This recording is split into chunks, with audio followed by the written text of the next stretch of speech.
राष्ट्र सर्वप्रथम, राष्ट्र सर्वप्रथम, राष्ट्र सर्वप्रथम, राष्ट्र सर्वप्रथम। राष्ट्र सर्वप्रथम की बात कार्यक्रम में आप सभी राष्ट्रवासियों का हार्दिक स्वागत है। सेप्टो, बुक माई शो और इंडिगो समेत 9 ऐप्स पर लगा 20 लाख रुपए का जुर्माना। डार्क पैटर्न इस्तेमाल करने का आरोप लगा है। अभिनेता धनुष ने चेन्नई में छात्रों को संबोधित करते हुए कहा कि अपनी मातृभाषा न जानना गर्व नहीं बल्कि अपमान की बात है। कांग्रेस सांसद शशि थरूर ने विदेशी फंडिंग संशोधन विधेयक 2026 की कड़ी आलोचना की। पश्चिम एशिया में भू राजनीतिक संकट के दौरान 4052 भारतीय नाविकों को सुरक्षित वापस लाया गया। केंद्रीय मंत्री नितिन गडकरी ने उत्तराखंड के सिलकियारा सुरंग बचाव अभियान में 41 श्रमिकों की जान बचाने वाले 12 रेड माइनर्स को सर्वोत्तम जीवन रक्षक पदक से सम्मानित किया। केंद्रीय मंत्री जेपी नड्डा ने कहा कि असम में बाढ़ से हुई तबाही का दायरा इतना बड़ा है कि हालात सामान्य होने में समय लगेगा। यूएसएफडीए ने नियमों के उल्लंघन को लेकर डाबर को पत्र लिखकर चेताया, 2 हफ्तों के भीतर देना होगा जवाब। केंद्र ने शैक्षणिक संस्थानों के चारों ओर 500 मीटर के दायरे में नशा मुक्त क्षेत्र बनाने का प्रस्ताव रखा। शिक्षा राज्य मंत्री सुकांत मजूमदार ने राज्यसभा को बताया कि विश्वविद्यालय अनुदान आयोग ने देश भर में 32 फर्जी विश्वविद्यालयों की पहचान की है। आज दिल्ली से लेकर यूपी बिहार में बदलेगा मौसम। उत्तराखंड में भारी बारिश की चेतावनी है। 9 राज्यों में आईएमडी का अलर्ट जारी। लखनऊ में आयोजित एक कार्यक्रम में उत्तर प्रदेश के मुख्यमंत्री योगी आदित्यनाथ ने घुमंतू विकास बोर्ड के गठन की प्रक्रिया को आगे बढ़ाने की घोषणा की। मुख्यमंत्री ने कहा कि प्रधानमंत्री नरेंद्र मोदी के सबका साथ सबका विकास के संकल्प के तहत सरकार समाज के अंतिम व्यक्ति तक योजनाओं का लाभ पहुंचाने के लिए प्रतिबद्ध है। विमुक्त जाति विकास बोर्ड की घोषणा के उपरांत इसके प्रति आभार एवं धन्यवाद ज्ञापित करने के लिए आप सभी लोग यहाँ पर उपस्थित हुए हैं। मैं सबसे पहले आप सभी बंधुओं का और पूरे घुमंतू समाज का हृदय से धन्यवाद करता हूं। आप याद करिए, जब 2014 में प्रधानमंत्री मोदी जी देश के प्रधानमंत्री बने थे, उन्होंने उस समय देशवासियों को कहा था कि बिना भेदभाव के शासन की योजना का लाभ हर एक तबके को देंगे, बिना जाति के, बिना क्षेत्र के, बिना भाषा के भेदभाव के बगैर। और उस समय उन्होंने कहा था सबका साथ सबका विकास। सबका साथ और सबका विकास का यह मंत्र आज समाज के प्रत्येक तबके के उत्थान का कारण बना है। और उत्थान की इसी कहानी की इस नई कड़ी का नाम है घुमंतू जाति विकास बोर्ड। वास्तव में जितनी भी घुमंतू जातियां वर्तमान में हैं देश के अंदर, यह सच है कि बाबा साहब डॉक्टर भीमराव अंबेडकर जी के कारण आजादी के बाद उन्होंने इस जाति को, जो अंग्रेजों की साजिश थी, जिन्होंने क्रिमिनल ट्राइब के रूप में इन्हें आपराधी घोषित किया था, उस कलंक को मिटा करके बाबा साहब भीमराव अंबेडकर ने 1952 में देश के अंदर विमुक्त जाति इन्हें घोषित किया। याद करिए, अंग्रेजों ने यानी ब्रिटिशर ने इन्हें क्रिमिनल ट्राइब क्यों घोषित किया था? इसलिए क्योंकि इन जातियों ने अंग्रेजों का जीना हराम कर दिया था। भारत की आजादी के लिए बिना रुके, बिना डिगे, बिना थके जो लड़ाई लड़ रहे थे, उन जातियों को आपराधिक श्रेणी में रख करके क्रिमिनल ट्राइब के रूप में उन्होंने 1871 में इन्हें अधिसूचित कर दिया था। 1857 की प्रथम स्वातंत्र समर अंग्रेजों की चूलों को हिला दिया था। उन्हें लगने लग गया था कि अब बहुत दिनों तक हम भारत में शासन नहीं कर पाएंगे, और इसलिए उन्होंने उसके लिए उस समय जैसे ही प्रथम स्वातंत्र समर पर थोड़ी नियंत्रण करने में वे सफल हुए, उसको विफल करने में वे सफल हुए, तो उन्होंने उसके बाद जो रणनीति अपनाई, उन जातियों को चिन्हित करना प्रारंभ किया जो लगातार इस मुहिम में प्रत्यक्ष अप्रत्यक्ष रूप से भागीदार बन रहे थे। और तब 1871 में उन्होंने जो क्रिमिनल ट्राइब एक्ट 1871 बनाया, उसमें उन जातियों को शामिल किया जिससे उनके साथ एक कलंक लग जाए और वे समाज में कहीं भी मुंह दिखाने की स्थिति में न हो। लेकिन याद रखना सत्य सत्य होता है। अगर सोना मिट्टी में मिल जाए तो वह उसका सोनापन खराब नहीं होता। अगर कुछ देर के लिए सूर्य के सामने बादल आ जाएं तो सूर्य की उष्मा के सामने बहुत देर तक बादल ठहर नहीं पाते। स्वतंत्र भारत में बाबा साहब भीमराव अंबेडकर ने क्रिमिनल ट्राइब एक्ट 1871 को तो समाप्त किया और विमुक्त जाति के रूप में इन जातियों को सम्मान दिया। ये अनुसूचित जाति, जनजाति, पिछड़ी जातियों में तमाम ऐसी जातियां हैं जो इन विमुक्त जाति के रूप में आज भी समाज के बीच में काम कर रही हैं। लेकिन इनके विकास के लिए, उत्थान के लिए जो कार्य होना चाहिए था वह नहीं हो पाया। पहली बार 2014 में, आजादी के बाद पहली बार 14 में मोदी जी ने इसके लिए एक आयोग का गठन किया। उन्होंने पूरे देश भर के लिए कार्य किया। और जब गत वर्ष मैं घुमंतु जाति के सम्मेलन में आया था, उस समय मेरे पास जब आप लोगों ने मांग रखी थी, तब मैंने उस समय घोषणा की थी कि हम उत्तर प्रदेश के अंदर घुमंतु जाति बोर्ड का गठन करेंगे। जब विदेशी हमले होते थे तो इनका उपयोग होता था उस समय समाज में जागरूकता पैदा करके, अलर्ट कि भाई जागरूक हो जाइए, क्योंकि उस समय माइक थे नहीं, टेलीफोन था नहीं। तो ये लोग जाकर के भजनों के माध्यम से लोगों को अलर्ट करते थे कि हमला होने वाला है, अगर हमले का जवाब देना है तो तैयार करो और नहीं तो सुरक्षित स्थान की तरफ निकल जाओ। ये उस समय की परिस्थिति के अनुरूप ये बनाए गए थे। आज भी ये लोग घुमंतु के रूप में घूम रहे हैं और हम इनके पुनर्वास के लिए पूरी प्रतिबद्धता के साथ संकल्पित होकर के कार्य करेंगे। आप सबको मैं आज के इस अवसर पर यहाँ आगमन के लिए हृदय से धन्यवाद देता हूँ। पटना स्थित बिहार विधानसभा के विस्तारित भवन में PMIS पोर्टल के कार्यान्वयन और आर्टिफिशियल इंटेलिजेंस पर जागरूकता कार्यक्रम का आयोजन किया गया।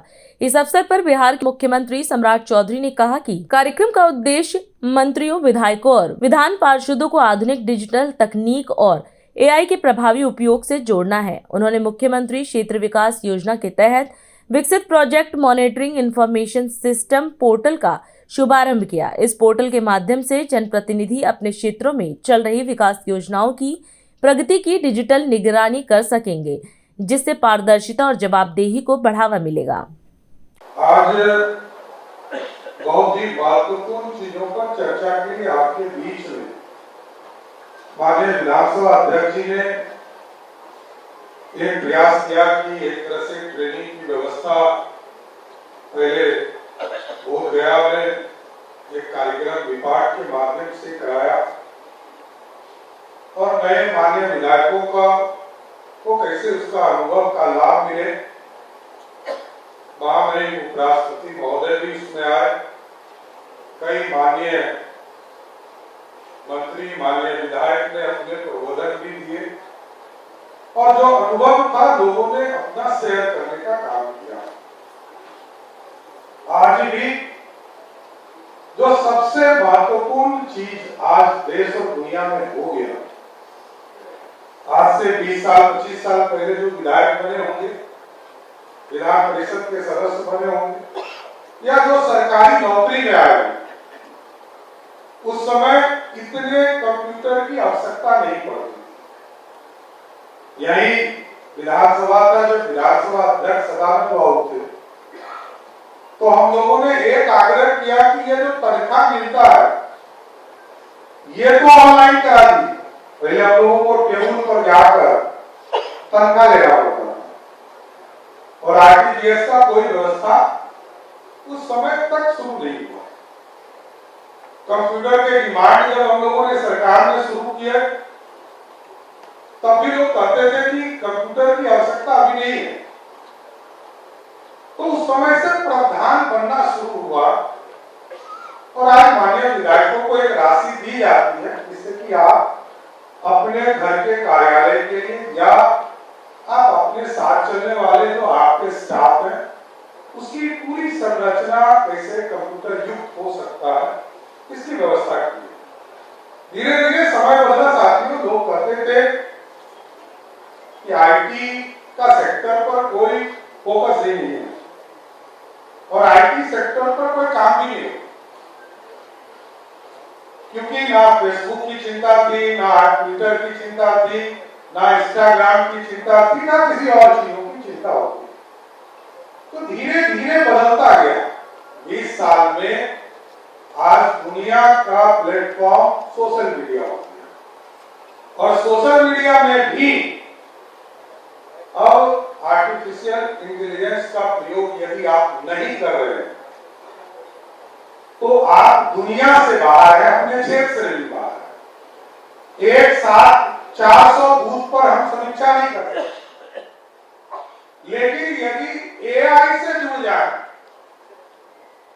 तो 5 मिनट में पता चलेगा कि फलाना पंचायत में फलाना बूथ नंबर पर जनता को क्या कष्ट हो रहा है, वहां क्या दिक्कत आ रही है, वहां लोग क्यों चिंतित हैं, और आपको एक रिपोर्ट की व्यवस्था हो जाएगी। इसलिए हम लोगों ने एक समय के बाद, जब भागलपुर में हम लोग 211 डिग्री कॉलेज का पूरे बिहार में शुरुआत कर रहे थे, उसी दिन एआई और कंप्यूटर साइंस पर एक यूनिवर्सिटी बनाने की कल्पना को सरजमीन पर लाया और आप तमाम विधायकों को भी मैं धन्यवाद देता हूं, सबने समर्थन करके दोनों सदन से पारित करके वहां महिलाओं के पास ले गया। तो कई चीजें इसका पूरी तरह लाभ सरकार को भी हो रहा है, आम लोगों को भी पता चल रहा है। इसलिए मैं फिर से आदरणीय अध्यक्ष जी को फिर से बधाई देता हूं, शुभकामना देता हूं। कांग्रेस अध्यक्ष मल्लिकार्जुन खड़गे ने प्रेस वार्ता में छात्र आंदोलन के दौरान पुलिस कार्रवाई को लेकर केंद्र सरकार पर निशाना साधा। उन्होंने कहा कि पिछले 15 दिनों से विपक्ष गृह मंत्री अमित शाह से संसद में बयान देने की मांग कर रहा है। खड़गे ने आरोप लगाया कि शांतिपूर्ण प्रदर्शन कर रहे छात्रों पर लाठीचार्ज, पैलेट गन और आंसू गैस का इस्तेमाल किया गया। उन्होंने सवाल उठाया कि इन कार्रवाइयों के आदेश किसने दिए।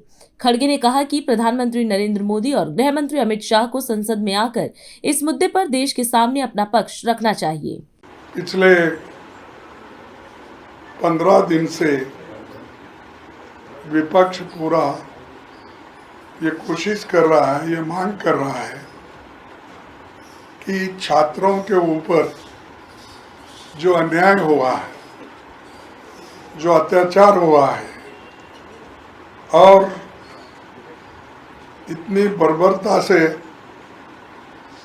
उनके ऊपर लाठियां चलाई गई, जिन चीज़ों का इस्तेमाल नहीं करना था, पैलेट गन का हो, गैस का हो और लाठी का हो, करंट की लाठी और कीले की लाठी, ये सारी चीज़ें उन्होंने विद्यार्थियों पर उपयोग किया। विद्यार्थी ऐसा कोई गड़बड़ नहीं किए। क्या एक 20-50 सरकारी वाहनों को कुछ जख्म किया या किसी नेता को रोक के कुछ पूछा? वो तो पीसफुल एजिटेशन कर रहे थे, लेकिन उनको वहां से हटाने के लिए जो इस्तेमाल किया गया है, जो इंस्ट्रूमेंट्स का, ये बहुत गलत है। इसके लिए हम चाहते थे कि होम मिनिस्टर खुद सदन में आए और हमको ये बताए किसने लाठी चलाने के लिए बोला। क्या ये पुलिस अधिकारियों ने ही किया? क्या पैलेट गन का उपयोग हुआ, वो भी क्या सिर्फ पुलिस ने ही बोला? गैस छोड़ा, क्या यही पुलिस ने ही बोला? और बहुत से नौजवानों को, विद्यार्थियों को और खास करके हमारे गर्ल स्टूडेंट्स को जो पीटा गया, मारा गया, तो इसके ऊपर हम सवाल पूछ रहे हैं और इसके ऊपर एक स्टेटमेंट हाउस में आकर देने में क्या मजबूरी है कि 15 दिन से सदन चल रहा है और होम मिनिस्टर गायब है, प्राइम मिनिस्टर आ रहे नहीं। इसके दो ही मतलब हो सकते हैं। एक, या तो वो पार्लियामेंट को नजरअंदाज कर रहे हैं कि ये समझ रहे हैं कि पार्लियामेंट है ही नहीं, या तो हाउस में आकर रिप्लाई देना नहीं चाहते।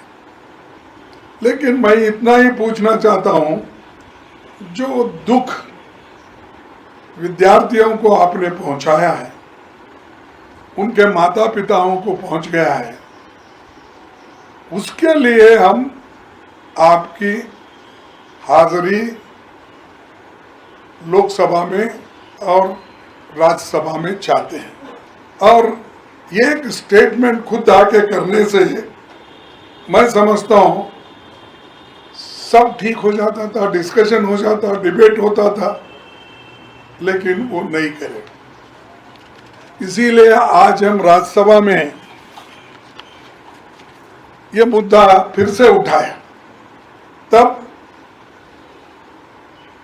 हमारे एमपीज जो राज्यसभा मेंबर्स हैं, वो पूरे लोग चेयरमैन साहब से मिले। चेयरमैन साहब से भी ये विनती की गई, भाई हमको प्राइम मिनिस्टर का माफीनामा और होम मिनिस्टर का स्टेटमेंट, सिर्फ ये दो ही चाहते हैं। उनको सदन में बुलाइए, डायरेक्ट करने लगाइए, डायरेक्शन दीजिए, ताकि वो बात पार्लियामेंट में रखे और पार्लियामेंट के थ्रू देश के जनता के सामने ये चीज़ें चले जाए। हम ये जो जनता के हित में जो मुद्दे उठाए हैं, हमारे मुद्दे ठीक हैं। हम किसी को डिस्टर्ब नहीं करना चाहते। सदन को अगर किसी के वजह से डिस्टर्ब हो रहा है तो वो रूलिंग पार्टी से, सरकार से। अभी समय है एक ब्रेक का, हम चलते हैं ब्रेक पर। आप कहीं जाए नहीं, छोटा सा ब्रेक। श्रेया फर्निशिंग लेकर आया है आपके लिए होम कलेक्शन, जिसमें आपको मिलता है upholstery fabric, designer curtains, home and office decoratives, carpets and sofa cover कम से कम दाम में कीर्ति नगर में आपके लिए उपलब्ध है। Kamal Buildtech Private Limited, fulfilling promises. With our professional team and experience of delivering projects, in past we guarantee you peace of mind and top quality work in an affordable price. और अधिक खबरों के लिए आप हमारे YouTube channel दैनिक India दर्पण को अभी सब्सक्राइब करें और नोटिफिकेशन के लिए बेल आइकन को प्रेस करना ना भूलें। राष्ट्र सर्वप्रथम की बात कार्यक्रम में ब्रेक के बाद एक बार फिर आप सभी राष्ट्रवासियों का स्वागत है। नई दिल्ली स्थित भाजपा मुख्यालय में पार्टी के राष्ट्रीय प्रवक्ता डॉक्टर संबित पात्रा ने प्रेस वार्ता को संबोधित करते हुए राहुल गांधी और विपक्ष पर तीखा हमला बोला।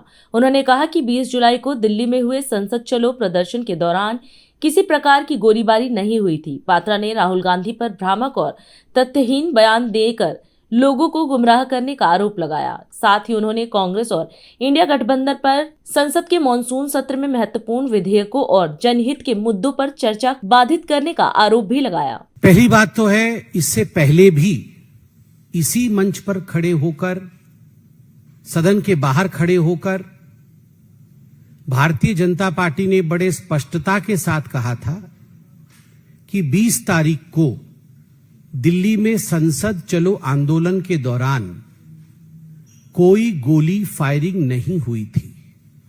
दूसरी बात है, यह एक गलत परंपरा है। कभी भी राजनीति में बच्चों के कंधों पर, मासूम बच्चों के कंधों पर बंदूक रख के राजनीति करने का प्रयास जो राहुल गांधी कर रहे हैं, नहीं करना चाहिए। बच्चे हमारे देश के भविष्य हैं। बच्चों का कोई दोष नहीं। हम भी कभी स्कूल और कॉलेजेस में थे, आंदोलनों में हमने भी भाग लिया है, और जो बच्चे आज राहुल जी के साथ थे उन्हें मैं बहुत प्यार से कहना चाहूंगा कि निडर रहना, बिल्कुल आप घबराना मत। हम विश्व की सबसे बड़ी पॉलिटिकल पार्टी हो सकते हैं, हम सब पार्टीज हो सकते हैं, मगर आप हमारे हैं, प्रधानमंत्री आपके हैं, हम सब आपके साथ हैं। देश के बच्चों को निडर रहना चाहिए, और हां, जब भी आवश्यकता पड़े आंदोलन इत्यादि इनसे घबराना नहीं चाहिए। मगर झारखंड के बच्चे भी बच्चे ही हैं, वो भी आंदोलन कर रहे हैं। झारखंड के कुछ बच्चों से भी राहुल गांधी का इंटरेक्शन होना चाहिए। मगर ये जो सिलेक्टिविटी है, जहां झारखंड के बच्चों के ऊपर अत्याचार हो रहा है, उसे राहुल गांधी कन्वीनियंटली दबा दे रहे हैं। वो झारखंड नहीं जा रहे हैं क्योंकि उनकी सरकार वहां है। और लास्ट में राहुल जी का जो वक्तव्य था कि अमित शाह जी सदन में नहीं आ रहे, माननीय गृह मंत्री सदन में नहीं आ रहे। राहुल जी, आप सदन चलने कहां दे रहे हैं? 5 मिनट से अधिक, 10 मिनट से अधिक तो सदन चलने नहीं दिया जा रहा है। 11 बजे सदन शुरू होता है, हुड़दंग इस प्रकार मचाई जाती है राहुल गांधी जी और उनके सांसदों द्वारा कि 2 मिनट के अंदर हाउस को एडजॉर्न करना पड़ता है। हरियाणा के मुख्यमंत्री नायाब सिंह सैनी ने सोनीपत में आयोजित युवा संवाद कार्यक्रम में प्रतियोगी परीक्षाओं की तैयारी कर रहे युवाओं से संवाद किया। मुख्यमंत्री ने कहा कि भारत आज दुनिया की सबसे बड़ी युवा शक्ति और संभावनाओं का केंद्र बन चुका है। उन्होंने युवाओं की मेहनत, संघर्ष और सपनों की सराहना करते हुए कहा कि उनके उत्साह में विकसित भारत का भविष्य दिखाई देता है। सीएम सैनी ने युवाओं से बड़े सपने देखने और उन्हें साकार करने के लिए निरंतर मेहनत करने का आह्वान किया। उन्होंने भरोसा दिलाया कि सरकार युवाओं के सपनों को पूरा करने के लिए हर कदम पर उनके साथ खड़ी है। सभी युवा साथियों के बीच में मुझे आने का ये अवसर मिला है। मैं इस मंच से आप सबके चेहरे को देख रहा हूं। इसका जिक्र हमारे परमिल जी ने भी किया कि आप लोग देख रहे हैं सभी यूथ को, और सभी यूथ आपकी तरफ देख रहा है।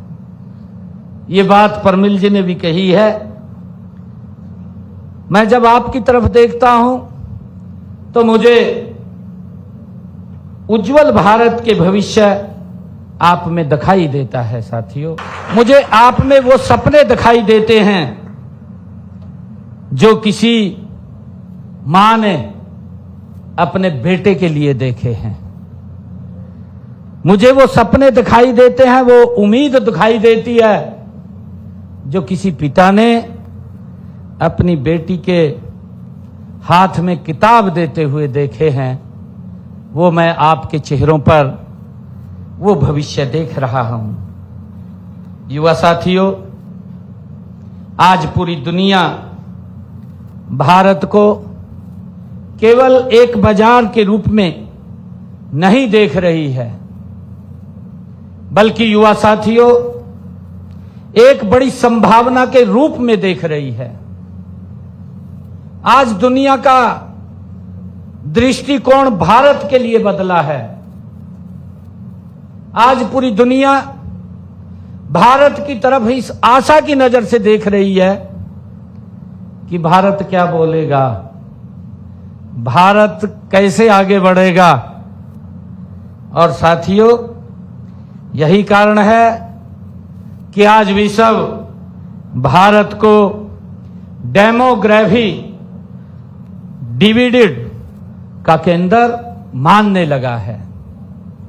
यह हम सब के लिए बड़े गर्व की बात है।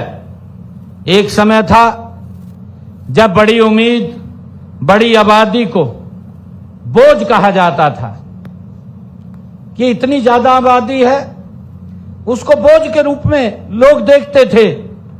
लेकिन आज वही आबादी भारत की सबसे बड़ी पूंजी के रूप में खड़ी हुई है। यह हमारे लिए बड़ी गर्व की बात है। साथियों, दुनिया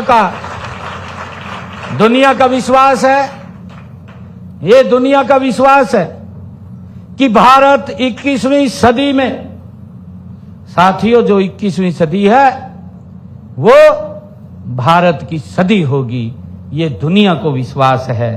क्योंकि भारत के पास दुनिया की सबसे बड़ी अगर शक्ति कोई है तो हमारे पास सबसे ऊर्जावान साथियों और सबसे नवाचारी और सबसे प्रतिभाशाली युवा शक्ति है। आम आदमी पार्टी के विधायक कुलदीप कुमार ने प्रेस वार्ता में दिल्ली नगर निगम के टोल टैक्स टेंडर में करीब 680 करोड़ रुपए के कथित भ्रष्टाचार का आरोप लगाया। उन्होंने दावा किया कि 5500 करोड़ रुपए की उच्चतम बोली को नजरअंदाज कर 4820 करोड़ रुपए की कम बोली लगाने वाली कंपनी को ठेका दिया गया, जिससे एमसीडी को बड़ा वित्तीय नुकसान हुआ। आपने आरोप लगाया कि टेंडर प्रक्रिया में नियमों की अनदेखी की गई और स्टैंडिंग कमेटी को भी दरकिनार किया गया। पार्टी ने मामले की सीबीआई जांच और टेंडर रद्द करने की मांग की है। साथियों, जैसा कि आपको पता है कि एमसीडी के अंदर जो टोल की व्यवस्था है दिल्ली में, वो टोल कलेक्शन का जो रेवेन्यू है वो एमसीडी के पास जाता है और एमसीडी उसके टेंडर करती है। ऐसा ही टेंडर मैं आपके सामने लेके आया हूं 5/6/2026। 5/6/2026 को दिल्ली के टोल देने के लिए, कलेक्शन करने के लिए एमसीडी ने एक टेंडर जारी किया जिसका कुल अमाउंट था 5500 करोड़। आप सोचिए कि 5500 करोड़ रुपए का अमाउंट का टेंडर एमसीडी ने जारी करा, लेकिन स्टैंडिंग कमेटी को बाईपास कर दिया। बिना स्टैंडिंग कमेटी के जो अगर 5 करोड़ से ऊपर का प्रपोजल भी आप नहीं ला सकते हो, वहां 5500 करोड़ रुपए का टेंडर एमसीडी ने जारी कर दिया। और टेंडर तो छोड़ो, टेंडर जारी करने के बाद उस टेंडर के अंदर जो कंडीशंस लगाई गई, कंडीशन लगा दी गई कि कंपनी के पास 122 लेन का सिंगल कॉन्ट्रैक्ट और 24 महीने का कॉन्ट्रैक्ट होना चाहिए। अब इसमें जो निकल के जो बिडर आए, वो सबसे बड़ा बिडर जो था वो Shri Sai enterprises developer private limited, Asmi road carrier private limited, ये जो बिडर था, इसके पास इसने जो बिड किया वो 5500 करोड़ रुपए का किया। लेकिन एमसीडी की चालबाजी देखिए, इस व्यक्ति को बाहर कर दिया गया और बाहर करने के बाद जो कॉन्ट्रैक्ट दिया गया वो दिया गया ये सहकार ग्लोबल लिमिटेड। और कितने में दिया गया? 4820 करोड़ रुपए में। 5500 करोड़ का बिडर को छोड़ दिया, 4820 करोड़ के बिडर को टेंडर दे दिया। ऐसा कारनामा अगर कहीं हो सकता है तो भारतीय जनता पार्टी की रेखा गुप्ता जी की सरकार की एमसीडी के अंदर ही हो सकता है। अब इसमें भी खेल देखिए, ये वही कंपनी है जो सहकार ग्लोबल है, जो अभी पिछले 5 सालों से एमसीडी का टोल कलेक्शन करती है। और हमारे लीडर ऑफ अपोजिशन ने जो अंकुश नारंग जी हैं, उन्होंने इनको बताया कि भाई आप एमसीडी को नुकसान मत पहुंचाइए, आप एक अपनी मन पसंदीदा कंपनी को फायदा पहुंचाने के लिए, उससे फायदा लेने के लिए आप क्यों एमसीडी का रेवेन्यू लॉस कर रहे हो। ये एक बड़ा भ्रष्टाचार खुलासा किया। 21/7/2026 को लेटर लिखने का काम किया। लेकिन साथियों, उसके बाद भी एमसीडी नहीं जागी। इस कंपनी के ऊपर एक एफआईआर दर्ज होती है सांजापुर में, और इस कंपनी की इस एफआईआर के आधार पे आप सोचिए, इसके आधार पे 19/7/2026 को इस पे एक एफआईआर दर्ज होती है, और इसकी एफआईआर के आधार पे इस कंपनी को national highway authority of India, ये भी मेरी नहीं है भाई, ये भी भारत सरकार की है, भारत सरकार की national highway authority of India ने इस कंपनी को डिबार कर दिया, इस कंपनी को ब्लैकलिस्ट कर दिया। अब मैं कहता हूं कि भारतीय जनता पार्टी वाले जवाब दें कि आखिर आप ऐसी कंपनी को, जिस कंपनी को national highway authority of India ने डिबार किया, जिसको ब्लैकलिस्ट किया, ऐसी कंपनी को आखिर आप ठेका क्यों दे रहे हो भाई, बताओ। और हमारी मांग है कि तुरंत प्रभाव में इसके टेंडर को निरस्त करके इसके ऊपर तुरंत जांच कराने का काम करें। और अधिक खबरों के लिए आप हमारे YouTube चैनल दैनिक इंडिया दर्पण को अभी सब्सक्राइब करें और नोटिफिकेशन के लिए बेल आइकन को प्रेस करना ना भूलें। आज हम इस कार्यक्रम में आपसे विदा लेते हैं। आप अन्य खबरों के लिए बने रहे। राष्ट्र सर्वप्रथम, वंदे मातरम, जाग उठा है भारत। राष्ट्र सर्वप्रथम राष्ट्र सर्वप्रथम राष्ट्र सर्वप्रथम राष्ट्र सर्वप्रथम